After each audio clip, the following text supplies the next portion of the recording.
TJ, we're good? Okay.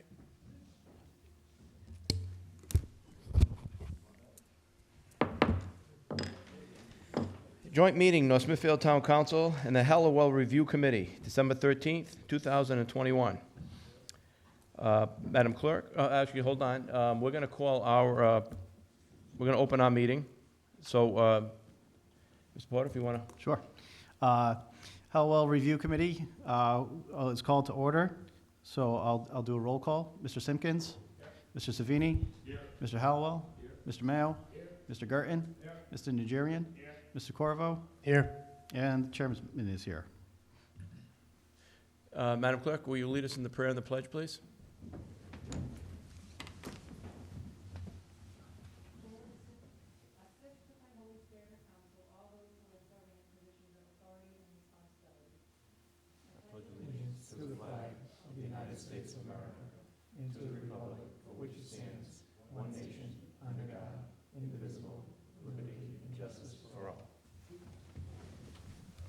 Roll call, please. Here. Here. Here. Here. Okay, so what I'd like to do, when I spoke to Jeff about the way we're going to work this, is we're going to open up the public hearing at the end. First of all, what we're going to do is we're going to hear the presentation from Weston and Sampson. Then we will, if anybody has any questions from either committee, among each other, or for Weston and Sampson, we'll discuss that. And then we will open up the public hearing for anybody who's here that would like to be like to speak. Mr. President? Yep. Just a quick reminder, if you're gonna speak, please have a come to the microphone or so any kind of interaction can be heard between the council. Do you have the portable, the hand mic? Because it'd be no need to be so formal. No, sure. You know, maybe we can just. We can do that.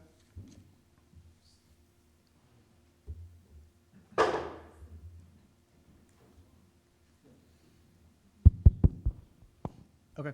So, Jeff, could you introduce the? yeah, sure. I have a brief introduction. So, since the approval and the formation of the Halliwell Review Committee, we've been meeting bi-weekly since March of 2021. The members here are Chris Simpkins, the vice chairman, Steve Corvo, our council liaison, Bob Mayo, Robert Nigerian, Frank Halliwell, Tony Gerton, Scott Savini, and Laurie Chartier. We have brought on Weston and Sampson, who has done an extensive analysis assessing the property, grounds, buildings, and systems. In May and June, we completed a town-wide survey that was distributed via the website and handouts. We had over 440 responses, where we learned about the town residents' desire by asking 3 simple questions: keep or sell, what would you like to see at the property, and what don't you want to see at the property? The general consensus that we received was that the town residents overwhelmingly were looking for a community center with a wide variety of programming. We received additional feedback at the mini charrette that was run by the HRC and Weston and Sampson in mid-July. The 3-hour-long meeting began with a tour of the existing buildings, and then we went to the middle school to have the design charrette. With all that information from the survey and the charrette, Weston and Sampson then created 5 highly conceptualized plans for what the property could become. These were presented to the HRC and then shown to the public at the Pumpkin Festival to receive more feedback. And we had about 150 interactions that were dotted and tagged, and many other conversations just in general about what the property could be. Since then, Weston and Sampson has refined their final report, which includes the results from the charrette, the building and site analysis, wetland delineation, survey of the property, and final recommendations for the property. I would like to introduce Carolyn Wells, who is the project manager from Weston and Sampson, along with her team, and that after their presentation are also, like as John said, are here to answer any questions that the council may have. The HRC is in attendance as well if the council has any questions for us. And we are planning that, tonight's an open discussion, and then we're going to be formalizing some recommendations this Thursday night to bring back to you at a later date. And I also want to take a moment just to express my deepest gratitude to the members of the committee, to Weston and Sampson, for all of the time and effort that has been poured into this final report. So with that, I'm going to hand it over to Carolyn. Can you hear me all right? Great. So I'm going to be calling out for next slides as we run through this, so just be prepared. So hi, I'm Caroline Wells with Weston and Sampson Engineers. Accompanying me today are our architects, John Comeau and James Barron. They worked on this project and are helping me talk it through, because as you can see from the report, it is a long and very complicated analysis that was completed. Next slide, please. So included in our scope of work was a site assessment. Within that site assessment, we did have a Class 4 survey completed. That's not an in-person survey, but really a compilation of existing surveys for the site. We did a wetland delineation. Just be mindful that wetlands spill over the property lines, so sometimes when we show them, you won't necessarily see the exact property lines because we're showing the full wetland. We have a structure and architectural analysis, MEP, mechanical, electrical, plumbing, and fire protection analysis. We looked at the asbestos reports that were previously completed by the town. We conducted, as mentioned earlier, a community engagement exercise to help people rethink the site and its potential uses in a more specific way. And then we did some very, very high-level graphic renderings, really looking at, within the site, how could it be used in terms of building locations and size. And then we have a summary and next steps document for consideration by the town. Next slide, please. So, site assessment. As you can see, we have 11 buildings on about 39 to 40 acres. The buildings were built in the 1950s and range in size between two type classrooms surrounded by some like mechanical utility and bathrooms, to like a building 9, which is a 2-floor building, to the multi-use building 10, which is a big sprawling space that was used as a gym, a cafeteria, a theater, and is, we think, the building that's now in the best shape. Next slide, please. When we look at a site and we want to assess its potential, we look at the key factors that constrain development. So one of the biggest constraints for this site is wetlands. Is that going to work? Yeah, excellent, thank you. Okay, I've got a laser pointer. No, that's too much for me. So this is a very complicated wetlands site. You have 3 intermittent streams, and some of them you'll see in our later photos were quite full when we were taking the pictures. And those streams range in size. So they have a buffer around them, and within the buffer, you generally, I won't say you can't develop, because that's a conversation that we have with the Department of Environmental Management, but development is definitely constrained in those areas. So as you can see, those intermittent streams, they can be very wide at some point, pushing the buffer out, and then they can come in and be very narrow in other places. That dotted line is showing you the buffer in that area and around the streams. And then the green area that you're seeing there is the wetland. There is also on the east side of the site, behind the buildings, what looks like a trench, but we'll talk about that in a little bit. What's tricky about this site in terms of development is that the areas where there is not wetlands almost always have steep slopes. And so slopes can be developed, but they're more costly in terms of design and development. You've got to be a lot more creative. You can't just put a building there. So you've literally got to either fill the site to build it up, or be very creative in how you build into the site. In this case, too, those areas where you have steep slope, which would be up on Victory Highway, down in that southeast quadrant where there's a triangle of land right there, that's a very steep area. So those areas, I'm not going to say you can't build them, but you definitely have to be creative. There also is quite a bit of ledge going on in the site. Also, it's part of the beauty of the site, but there is a fair amount of rocky terrain throughout the area.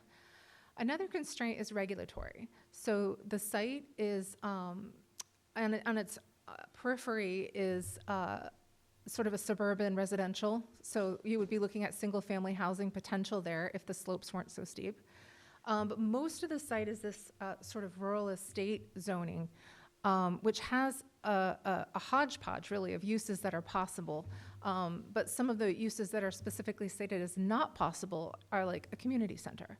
So some of the desired uses expressed by the community in the various workshops and in the surveys that we certainly heard are actually not technically under current zoning usable. So some consideration needs to be had. It's not a hard fix if you have the right, if everybody's in agreement about what needs to be done. You can either include it as a use in your existing table, or you can reclassify it to something else that it fits your need. The arrows on the lower right map are showing where those slopes are coming into the site. And they can be very steep on that, especially on that, like I said, that southeast quadrant. It gets to be, there's about an 80-foot drop in a very short span of space. So what I want to stress is, although this looks like a very large parcel with all kinds of possibilities, it's more complicated than that. There are little splices, like down on the southwest corner by the Colonial Apartments back there. There's a little wedge of very usable space back there that's a couple of acres. So as you rethink the site, there are little corners of it that might have some special unique ability to be redeveloped. Next slide, please. So our first task on the site assessment was really not just to look at the land, but also the access points and the paved surfaces on the site.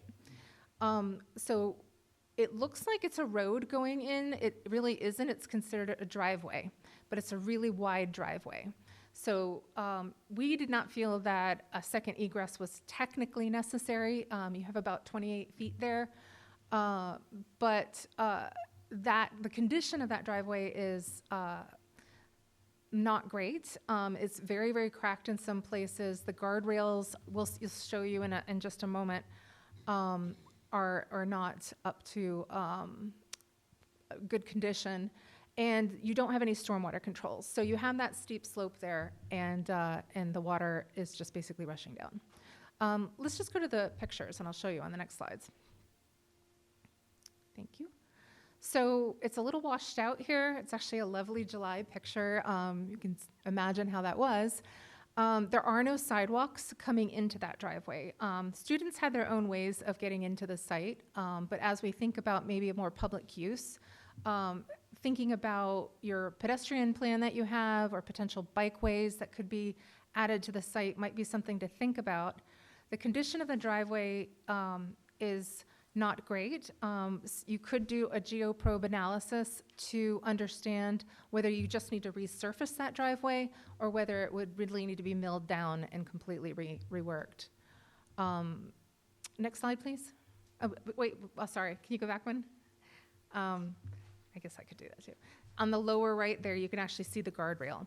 And it's not that it's not painted, it's actually rusted.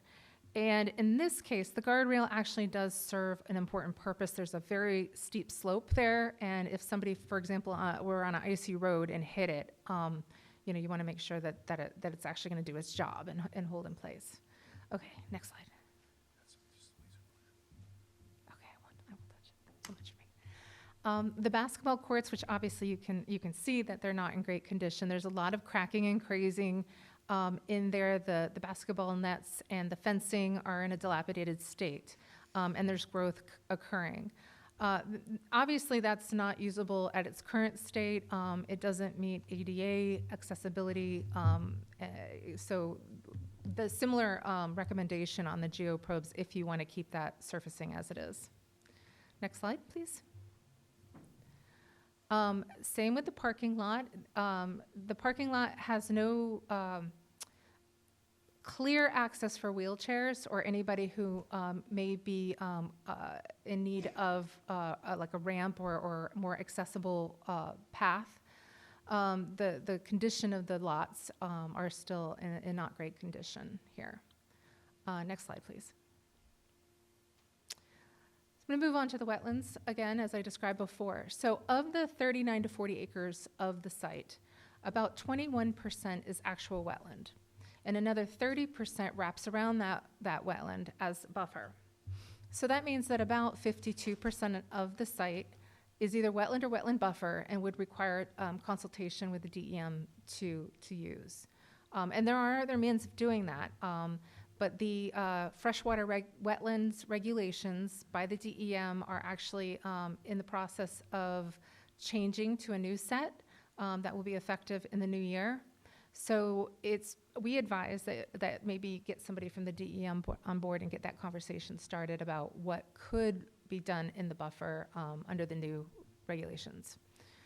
That means that about 49% of the site is outside of the buffer. As I mentioned earlier, that does mean you still have slopes, so you still have other constraints to development. Next slide, please.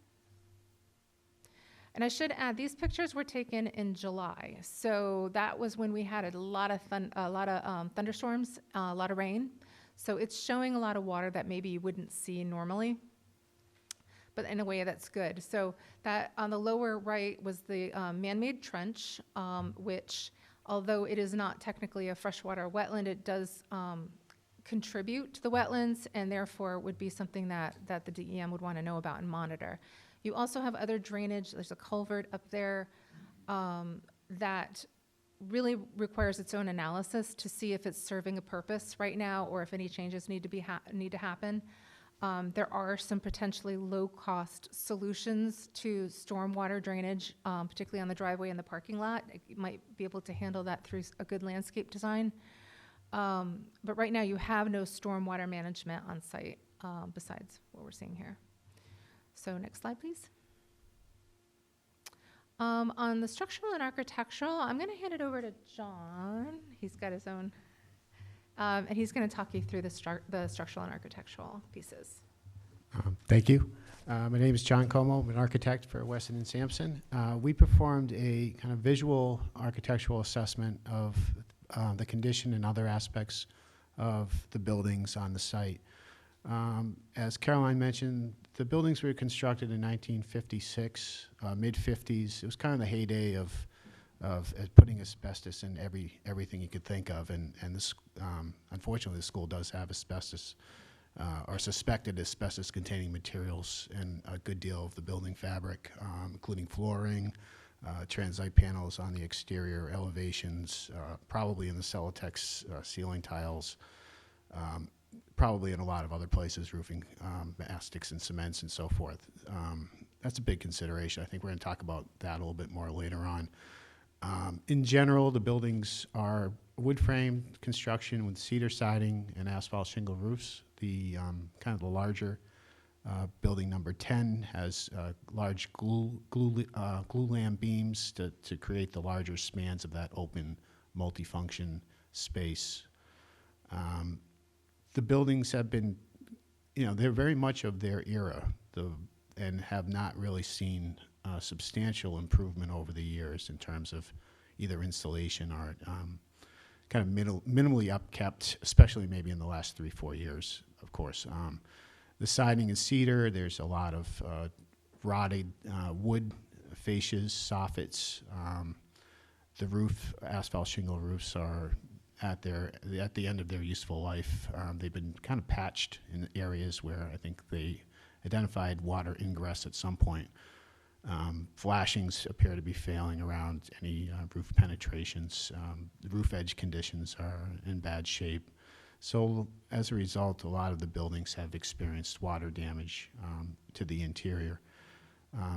The water has found organic material, which has resulted in a lot of mold in a lot of buildings. I guess buildings 1 and 2 were abandoned even when the school was in use, and they kind of suffered the worst of it. They're very mold infested, I guess, and any kind of remediation work here would probably require gunning all the interior finishes down to the structural studs.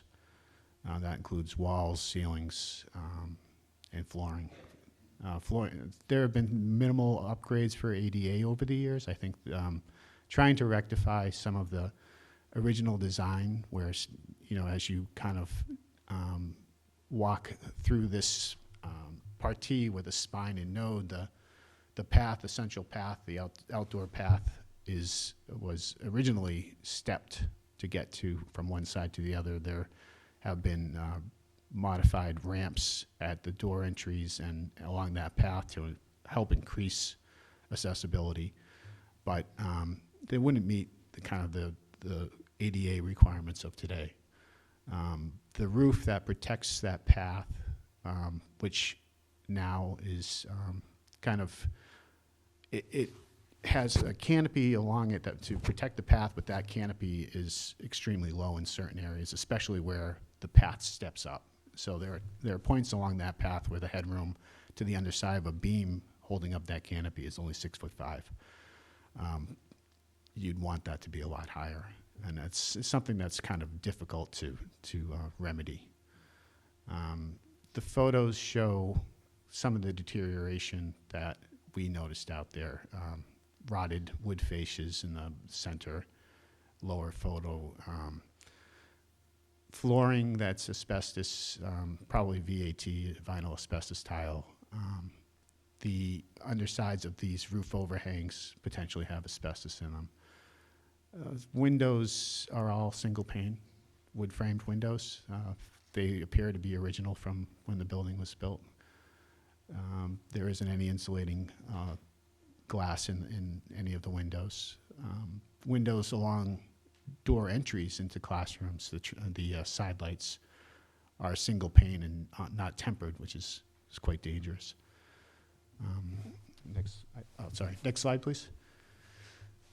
So here's a couple of the typical classroom parties with the classroom on either side of the bathroom and mechanical space. The bathrooms, some of them have been kind of modified to improve their accessibility.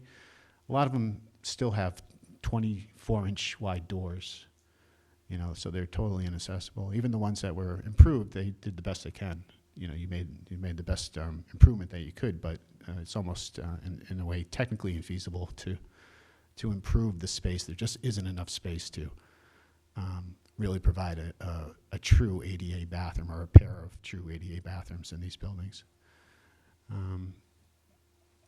Again, roofing is in poor condition, rotting exterior building envelope, mold everywhere, which probably due, especially the last couple of years, to the lack of heating in the building. Next slide, please. So Building 10, Caroline mentioned again earlier, was the multi-purpose building and probably in the best condition. It may have been heated over the last couple of years, which certainly helps the condition. It's also the largest open space. It has probably, we looked at it in a non-biased way, but I think we understood that there might be a potential to reuse these. So this building, in our opinion, probably had the most potential for adaptive reuse. But even with that said, it would need substantial upgrades to meet current ADA, potentially current energy codes, and it does have a structure that appears that could be saved, but there would be substantial work and money involved in repurposing it. Next slide, please. Canopies and walkways, talked about that earlier. The headroom's very, very low. They're probably not worth saving. Metal roofs on them are in rough shape, and a lot of rotting on the steel columns as well. Next slide, please. MEP and fire. I'll talk briefly about this. The heating systems.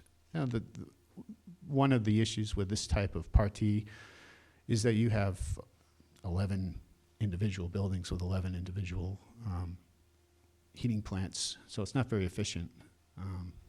So each building has its own heat, has its own electrical panel and so forth, sub-panel. All of this would most likely need to be replaced if you're going to entertain reusing the buildings. If you're looking at a change in use from education to assembly, most likely it would need to include fire protection, automatic fire sprinkler system. Next slide, please. Again, I won't talk too much more about that, but asbestos is everywhere in these buildings. Next slide.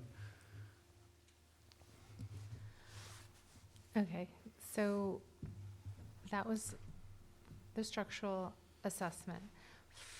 From this, though, or simultaneously to this, we were rethinking about the site in light of knowing the wetlands and the constraints that we were seeing, and thinking about what people want and what they expressed in the surveys and in the mini charrette.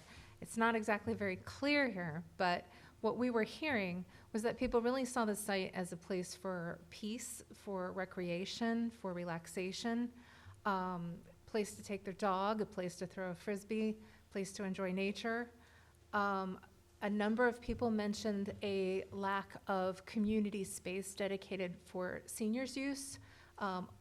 Also, people said that youth don't have an indoor space to do sports or clubs or anything either.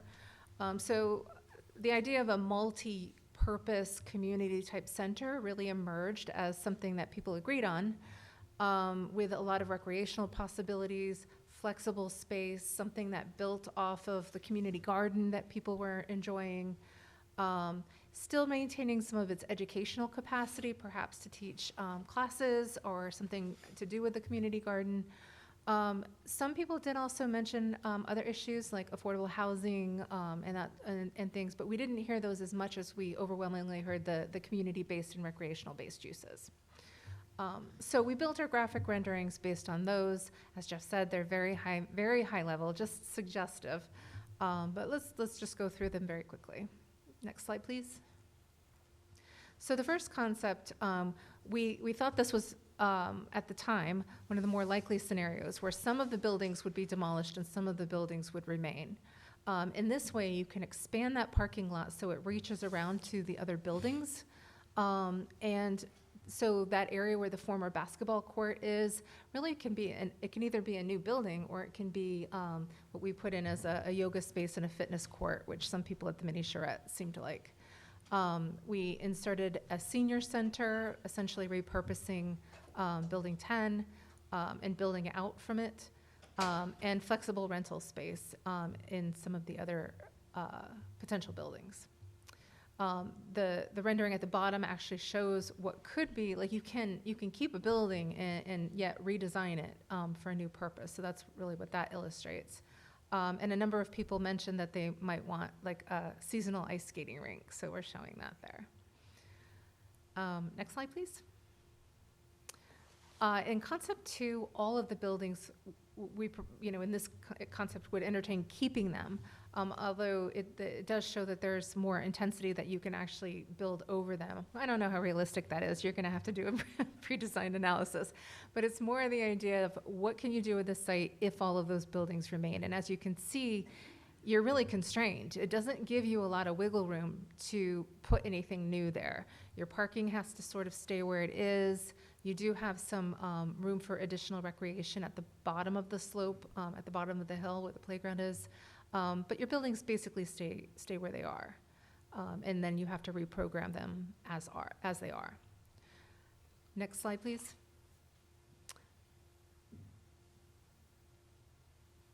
So this is the same idea, it's just showing it a little bit more close up. It's the bottom of the hill with the splash pad. Next slide. So concept 3, we're showing something a little bit more intensely developed. We're trying to bring development to the bottom of the hill, which is very challenging because the grade there just doesn't suggest it, that's really practical. But we're trying to play with the space here and just explore the possibilities.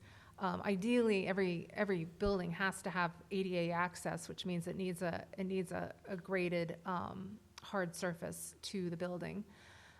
But with this scenario, if you can remove some of the buildings, particularly buildings 1 through 4, you do open up some space there for potentially the community garden to expand or just to reserve it for future development, something you might want to do there, but don't want to do it just yet. At the bottom of the hill, we just show an educational facility with an amphitheater and a little like play space basketball court. Next slide, please. Concept 4, we didn't get into a lot of detail. In this idea, the idea is this: if we start putting uses together in bigger buildings, what does that do for the space? So here we keep the senior center, like the idea that a senior center should be fairly close to the parking lot, but move out other potential uses like a wellness center way out on the site. The problem with that is that if you want to keep things like a basketball court up on the top of the hill and proximate to your parking lot space, you really use up a lot of that developable envelope right up at the top. So you're going to have to get a lot more creative with any other spaces. It does make your parking lot a little bit constrained as well.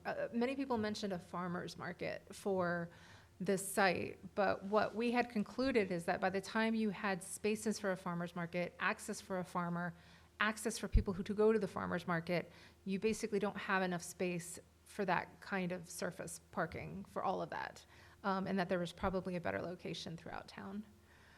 And then let's look at concept 5, which was another just back of the napkin type idea. The idea is, what if you lose all of the buildings, but you take all of the uses and you put them in one really large building? So what you see, it's called a wellness center, but it could be a community center or whatever you want to call it. It could be 3 stories. It could be however big you need it. There's a height limit of, I believe, 35 feet on the site, but it's a well-screened site. So the idea is that if you can sort of coagulate all of these uses into one structure, it really opens up the possibilities for the rest of the site. So that's basically what this one is showing. Next slide, please. So in summary, what we had concluded with this study is that technically, yeah, you could potentially rehab these buildings, but and you're on the hook for asbestos no matter what. I think you already know that. Like, even if you demolish the buildings, you will have to remediate the asbestos. But when we think about once all of the asbestos is off the building, what's left of these buildings, right? You've just got a skeletal structure. And then you've got to put it back to code. So you've got to think about those bathrooms and their accessibility. You've got to think about all of the electrical, not just replacing electrical as it was, but also the new data needs that people need now. If you're going to use it as a assembly use, as John mentioned, very likely you're going to need to sprinkle those buildings. That is very expensive.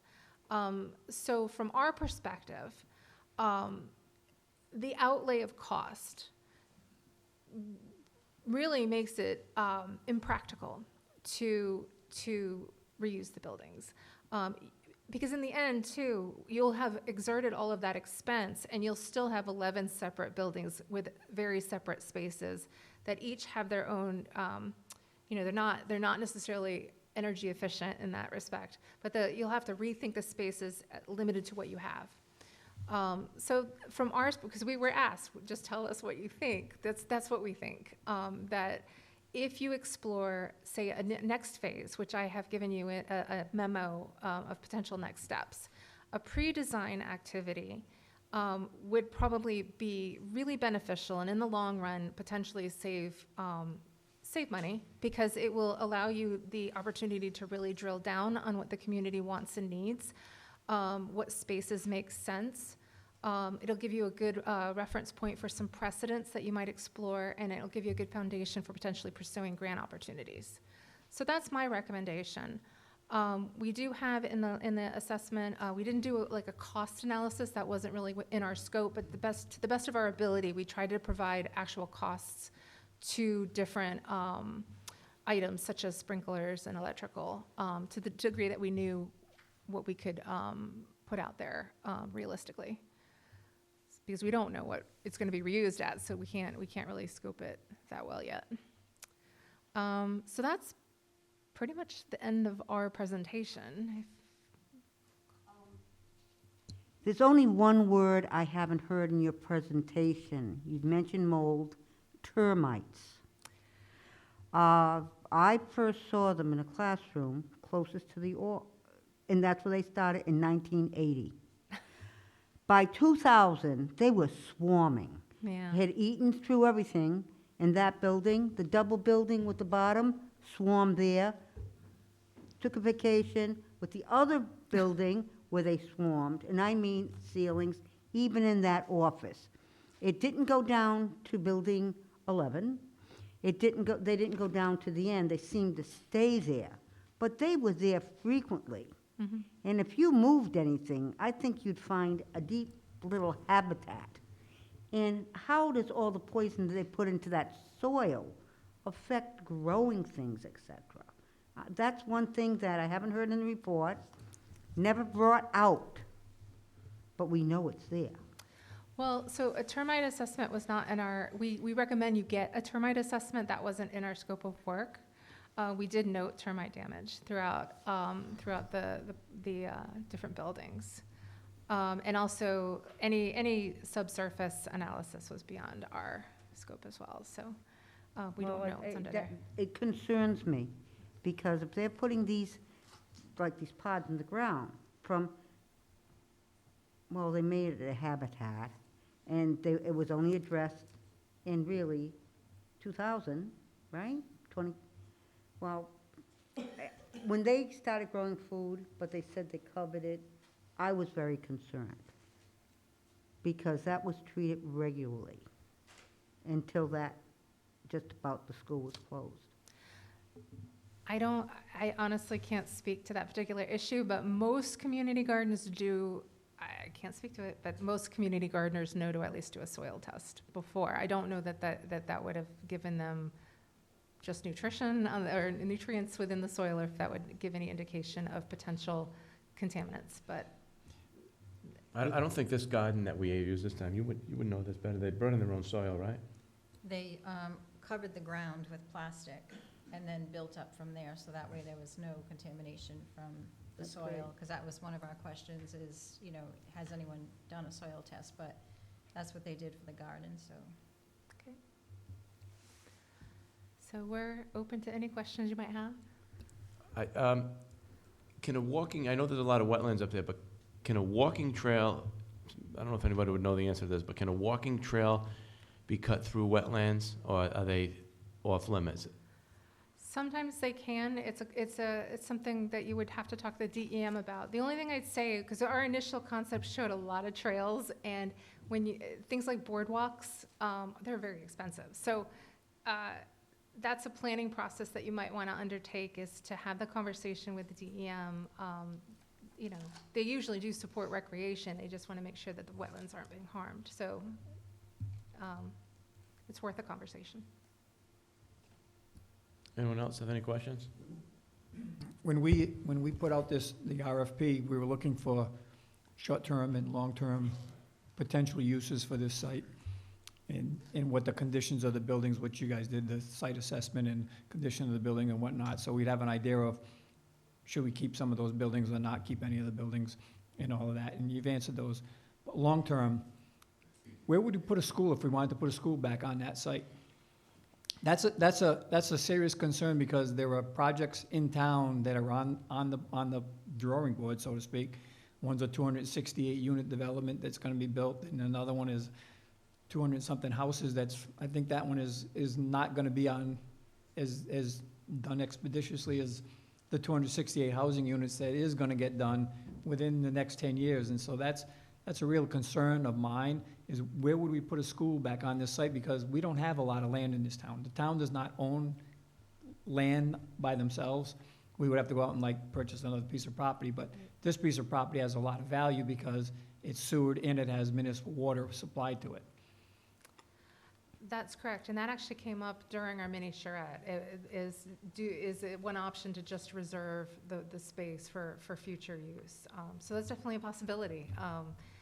You could also, if you do a pre-design exercise, ask your potential firms to look at whether this could, what capacity school you could get on this site, because of course even school design standards have changed, and you're going to have new standards for parking and new standards for accessibility, and again, you've got that limited envelope. So that piece of it is a little bit bigger and longer term than our scope, but it's definitely came up. And some of the issues, like Mrs. O'Hara brings up the issue of termites and stuff. I was on the school committee when that was an issue, and one of the issues is you can't treat it by injecting chemicals into the ground, because your HVAC system runs in the slab, and it would get into the system. So it was one of those things that design of 50, 60 years ago, and trying to create things today, they're not working well together. Things just weren't working well together. And I should say that our assessment was just a visual assessment of what we could see out there, and we didn't do any kind of, employ any destructive means to look Yeah. behind the walls and find termite damage everywhere, or, Some buildings had them, and, because we did have a structural engineer go in and Yep. open up some places, and they did remediate the problem, so the buildings are structurally sound, but there is damage. You can obviously see some on the casings and in some of the doorways and stuff. Sure. It's very visible. But that was the issue that we were having, that we can't treat the ground because your ventilation system is in the slab. And I don't know if people realize that, and like you say, you've got 11 different heating systems in that building. Correct.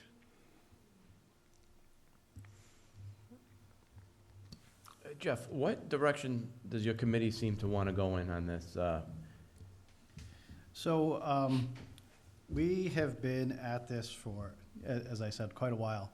So after really building the consensus with the community, we've really got a lot of good feedback on the concept number 5 that was presented, which is that single building. Could be a couple stories high, depending on, what the programming is on it. That would be determined in kind of the next steps. But we really feel that after walking the site multiple times, hearing what Weston and Sampson has to say about the buildings, we just don't think that there's any value to keeping the existing buildings as they stand now. I said this last week. I understand there's the nostalgia of the Halliwell School. I went there for 4th through 6th. Completely understand how people have wonderful memories about the building and their time there. But we do have the opportunity to recreate some of that feel with new architecture, with new systems. We can create a more energy efficient building that's, lower cost. We can use newer materials that we don't have to worry about termites eating. We can actually potentially use a steel structure instead. So our committee has really been all on the same page throughout this entire process, that we're feeling that ultimately the best use for the property is a community center with aspects for dedicated spaces for seniors and other dedicated spaces for other groups of our demographics in town. So that's really kind of the direction that we've been feeling that we're going to be going in this throughout this process. I'm thinking that the only way we can really get anything done is like small steps, because we're not going to have $20 million to do it, right? So I think the plan should be small steps, like do a splash pad, knock the buildings down, take it it might take 5, 10, 12 years, Sure. but it should be more of a longer-term plan than, This was supposed to be, short-term was, what do we do with the buildings we have today? Right. And I think the consensus coming from Weston and Sampson, and I think your group is, Tear them down.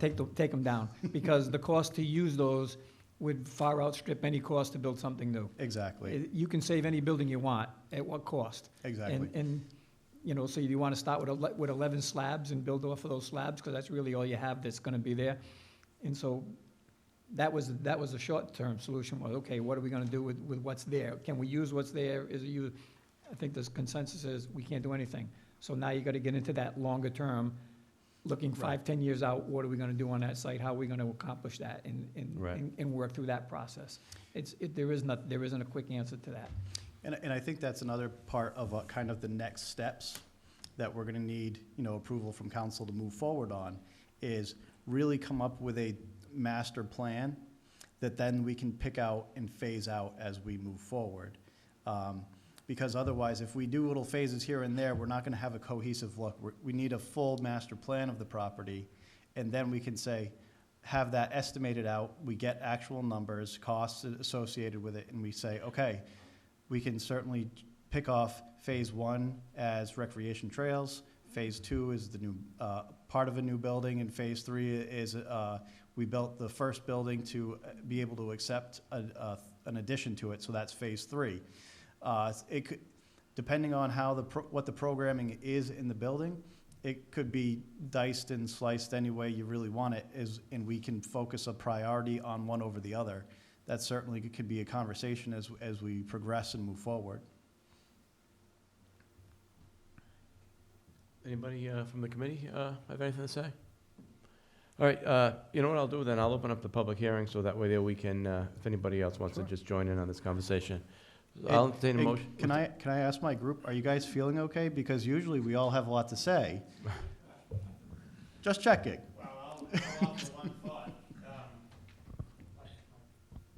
Oh. I need, Yeah, it's just so the people on the recording can hear If you're you. gonna record it, you gotta. one thought, which I would imagine many of our members share, is that through the diligent work of the committee and the professionals and the Autumn Fest, for example, you put the taste, you put the flavor out there to the public, especially the seniors, especially the youth. Now's the time to do something proactive. If we just put it in neutral or first gear and methodically go down an extended design period, the interest is going to wane. We all know that you've got the police department issue to deal with, so we know there's multiple expenditures, but I'm just fearful that if we put it in first gear instead of continuing, you're gonna see the interest in the community follow that downshift. So I think they're ready to do something. They certainly seem to, each one of us who was at the Pumpkin Fest got the distinct impression that they were behind something of substance. And you would hope by definition that would mean that they were willing to deal with the expenditure. But so I would urge that we do something moving forward in a progressive way.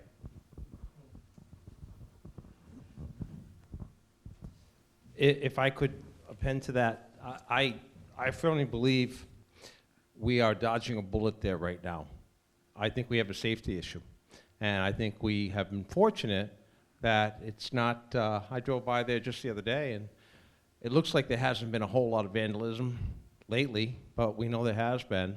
And I'm wondering when a building might go up in flames, or a kid may be playing down there and get hurt, or whatever it is. I think we have safety issues there, and I think they should be addressed as soon as we can afford to do so. So I would like to offer that. I think we need to look at phase one should be, certainly there's got to be asbestos testing or whatever is required prior, but to look towards demolition and cleaning up that safety issue as soon as possible. So you're in saying building 10, the gym, gotta go. Everything's good. Everything's gotta go. Well, I understand that building 10 could be reused, but how much money do we want to pour into a 70-year-old building before we have to actually take it down and do something else with it? While it might be feasible to do something with them right now, get the mold out of there, fix the leaky roof, upgrade the electrical panel, put in a new mechanical system, how much do we want to pour into that before we say, okay, enough's enough? And I think at this point, it's not worth the return on investment by pouring money into a building that is now 70 years old and has all these energy efficient issues. As they said, we're changing the use of it. We need to put a sprinkler system in there. That's a big chunk of change. ADA So compliant. the list just goes on, and the dollars will add up, where we could be taking that money and applying it to a brand-new building. And I just think it would be a waste of I personally think it would be a waste of money. Okay. I just, just real quick, entertain a motion to open the public hearing at this time? Well, I was just gonna respond to Mr. Najarian and his comments that I'm not recommending that we slow this process down. I'm just looking at this, it's a longer-term process. It's not gonna, we start the process once this board determines with your recommendations that we go forward, yeah, then we start the process as best as abatement, demolition, if that's the case. And we also start that planning of, okay, what's gonna master plan gonna look like? And that's gonna take time. That's why I say 5 years, but I'm in no way saying, hey, let's back off and slow down on this thing. We need to keep moving it forward. That's the whole point of this thing. But it's a process that you have to follow. Okay, I'll entertain a motion to open the public Motion, hearing. motion to open the public hearing. We have a second? Second, Thank you. Roll call, Joanne? yes. Yes. Yes. Yes. Now, anybody from the public want to jump in on this? Hi, I'm Linda Tebow, 83 St. Paul Street in North Smithfield, and I agree with Mr. Najarian. You know, since all this started, the seniors have really been wanting a senior center. I've kind of told them that Building 10 probably would go down, but what I decided to do, because I'm going to be 78 shortly, and I'd like to see something in my lifetime, so I've begun at Scouters Hall. We have so many classes going there, and actually it's a bit of a wellness center, because you can have a senior center, wellness center, and actually that's what I developed at Woonsocket Senior Center. It's a wellness center. But anyways, so we've been using Scouters Hall. We share it. Sometimes there's issues, sometimes there's not. But everybody is really excited about it. It's the time. They want a senior center. We need to give them one. I'm meeting with John and Paul on Thursday, so that maybe we could make a few arrangements over there at Scouters to give us more time so that I can increase what we're doing there. But you're absolutely right. The people want it now, and they say, especially my peers are saying, will we see this in my lifetime? And, you know, I'm getting older every day, guys, so we're going to get going on it anyways. Thank you. Mr. Jerry? Just to follow up on the Building 10, we spent a lot of time debating, or not debating, but discussing Building 10 because obviously it's the largest building, probably gave us the most opportunities for revised use. But then we looked at it and we said, you know, this was certainly my opinion, that you're taking architecture that's completely outdated. You're going to end up stripping everything off of it to become compliant. Now you're trying to force contemporary architecture into an existing structure that doesn't have a great deal of redeeming quality to it. If it was a masonry or stone structure that had significance to it, you could say, let's do whatever we can because it has that beauty. It's just another structure and now you're going to put a new next to something that's design is being forced by the old, and there didn't seem to be enough benefit for us to do that. But to reinforce, we were steadfast in saying that we really thought that demolition, for all of our sake, for the safety of the town from a liability point of view, and it communicates to the public that we are in fact doing something, is something we were urging you to consider. I have one thing to add, too. Certainly a big part of the equation, maybe the biggest, is finances, right? And how we pay for this. And the fact that, like Paul was saying, long-term, how do we look at this as a long-term expenditure? And I personally would like to see made known, where does the town stand financially? Where are we as far as current debt? What are we paying on current bond repayments? What's going to be retiring? Where exactly we stand? And then further, what do we have in reserves?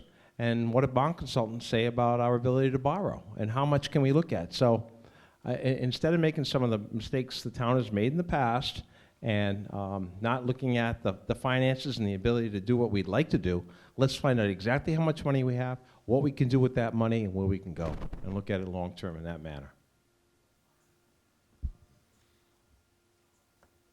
Anyone else? Well, there's got to be something more. I think you guys have done a great job, especially what Tony just brought up. You're doing all this work knowing the elephant in the room is the money. Like, yeah, we can come up with the best idea, but you know, it comes down to money. But I from the beginning, I agree with Linda. I mean, we need a senior center, you know, really, first and foremost. We haven't gotten any grants except for senior citizens in this town, really. 2 grants. She was asking about grants. Grants. I just wrote for a grant, and nurses don't like to write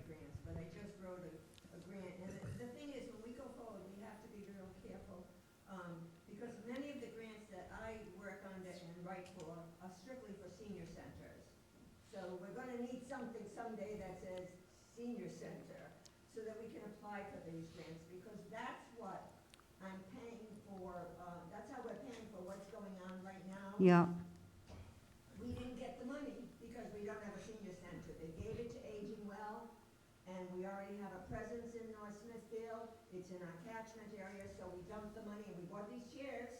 That's for our senior center someday. We bought these chairs so that we could provide safe exercises there. And the grant I just wrote for was for $65,000, a 3B grant. It's a wellness grant. And so, you know, there are grants. There are grants. Hate to write them.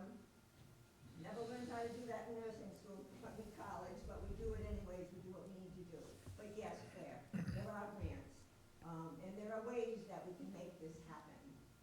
I was hoping, Halliwell probably said, oh, we could do so much there. But, you know, I'm a taxpayer. I pay taxes on 2 houses in town, so, you know, I get it. I own an old house and it costs a whole lot more to do things in it because it was built in 1874 than to build a new house. I get it. But in the meantime, if anything, that survey and all that's been happening now really, really mobilized the seniors in town. I mean, look at, they came up with what, 41% saying senior center. So we can make it happen. I'm disappointed too, but I get it. I get it. As long as we can do something and end up with a senior center someday. Right. I just want to say something. So, you know, I just want to say, sitting on town council and being the liaison for the Halliwell committee, I personally have thoroughly enjoyed the Halliwell committee, particularly the 9 members. And I think, is that the largest committee that we have in town? Yeah, so the fact that you would get 9 diverse philosophies of different people throughout town, different ages, different walks of life, different perspectives, and the fact, I don't think once we argued or you know, disagreed about some things. We may have had different opinions, but, you know, I think that I would be a big advocate to continue with the 9 on the committee now to, as was stated, take the next steps to continue to move this process along so that we're not sitting, you know, 6 months from now and saying, where are we going and what have we done? So I just want to say thanks to those that have been on the committee and just said that, you know, I've really enjoyed working with the 8 of you. Speaking of next steps, though, Jeff, as we were discussing earlier, you want to explain what's going to be on the, you asked to be on the council agenda for next time? Yes, so it's not the next steps that Carolyn and her team have outlined in her memo as far as design process goes and everything, but next week, the finance director had put out the RFP for asbestos testing and specification. So she'll be presenting that cost to you. It's the environmental consultant, ECM, the folks that did the mold report originally for Building 10. So they will be going, testing every building, and then coming back with those results, and then they'll also be providing documentation for how a contractor should be abating that asbestos-contained materials. And then they'll also be providing a cost for that abatement. So it's basically a cost estimate to do that work. And then there should be another number in there for the demolition of the buildings. So that's going to be presented to you at your next council meeting to take action on through the finance director. She's doing that through the master price agreement list, going through that process. So it's definitely a necessary step we got to take. You're going to have to do it one way or the Right. other. So if we were to keep the buildings, we would need to do it. If we were to demolish them, we would need to do it. Either way, you gotta remediate Right. the asbestos in the buildings. Exactly. So by using this firm, they're gonna go in, they'll do a complete study, you'll get a complete report of what has asbestos, what doesn't, how to remediate it, how you're gonna handle it. That's gotta be submitted to the Department of Health for their approval as well, to go forward. It's a process. Right. And these guys, this is what they do. They were companies, that's all they do. We used Emery when we did this building, ECM can do this one, there's a number of guys out there. And then there are other guys that'll come in and will do asbestos abatement, that's all they do, and they specialize in it. Getting back though to earlier where we're disappointed about Halliwell, some of that is, people will look at it and say, oh, there's a good building, we can use it, it's a big space, without realizing that by it changing use, we needed to bring the building completely up to code, and I don't think people fully realize that. They thought that, oh, now it's empty, we can turn the key, open the door, we can go into it, and unfortunately, it doesn't work that way. And then you run into the problem that the costs just start escalating when you start getting to this, changing the HVAC, the plumbing, bringing it up to code, ADA issues, it'll outstrip the cost of that building.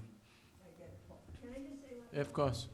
You know, even though the buildings get demolished, it doesn't mean that the memory of Halliwell has to go away, because I think we could probably still keep that name there, like Halliwell Village or Halliwell Site. What happened there will still be there, you know, just like this used to be Kendall Dean School, and it isn't that anymore. So that's all I got to say.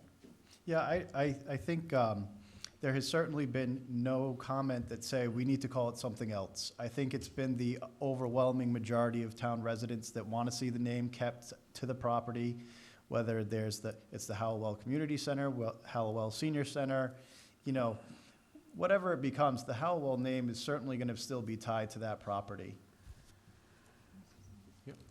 I know it's going a little bit off topic, but to think outside the box is, you know, maybe Halliwell isn't the place for the senior center, but maybe we should kind of be looking at doing modifications or doing additions or expanding Scouters Hall, and maybe have like a new wing dedicated to seniors, and maybe the other wing to the scouts, or maybe have a 2-story building and scouts are upstairs and seniors are low, and then move the municipal court out of there.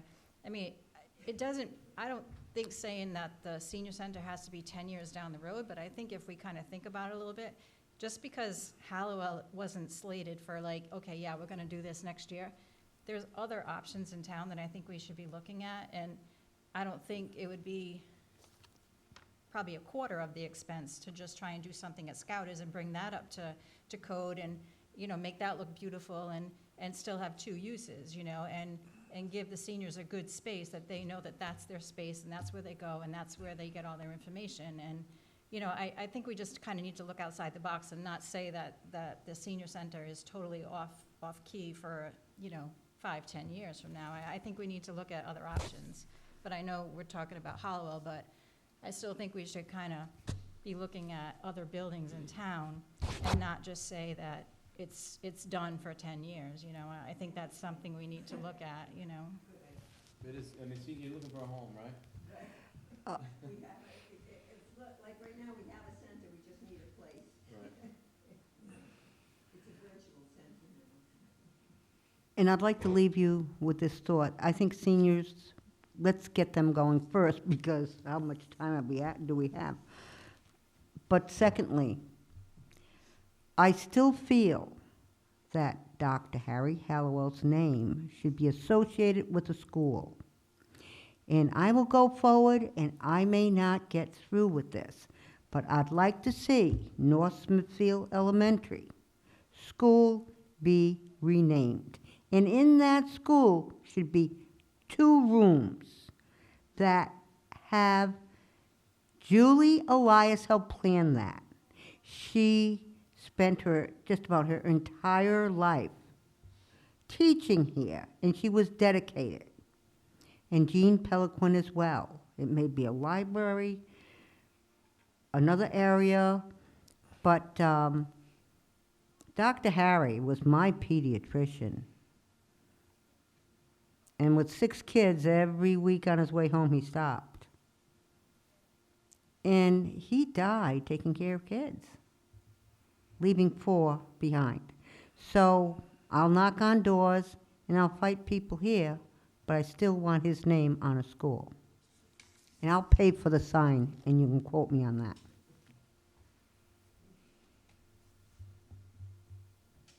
Anybody else? Comments, questions? No? So I think for us, as the Halliwell Review Committee. As I said, on Thursday night, we've listened to what's been said tonight. We really want to formalize our recommendations to you. So then probably at your next meeting in January, you'll have our written list of recommendations, and then you can take action on them how you see fit. And that will really be kind of the end of where our tasks have started and now ended, really with the current resolution as it's written. So Maybe you could, maybe your committee could give us a goals, so, you know what I mean? Like, okay, our first goal sure. is to do this. Okay, once we get this done, we'd like to move on to this. You know, small, like I said, small steps as we go to go along. We can give them new tasks. Yeah. Well, There's a lot of them. There's more than lot of enough to do. We can give them new tasks. well, yeah, one thing we'll have to do though is we'll have to have a discussion with the town solicitor to amend the Resolution. resolution. Okay. Okay, so once they submit the scope, then we can decide, you know, how, to what extent we want to revise that. Mhm.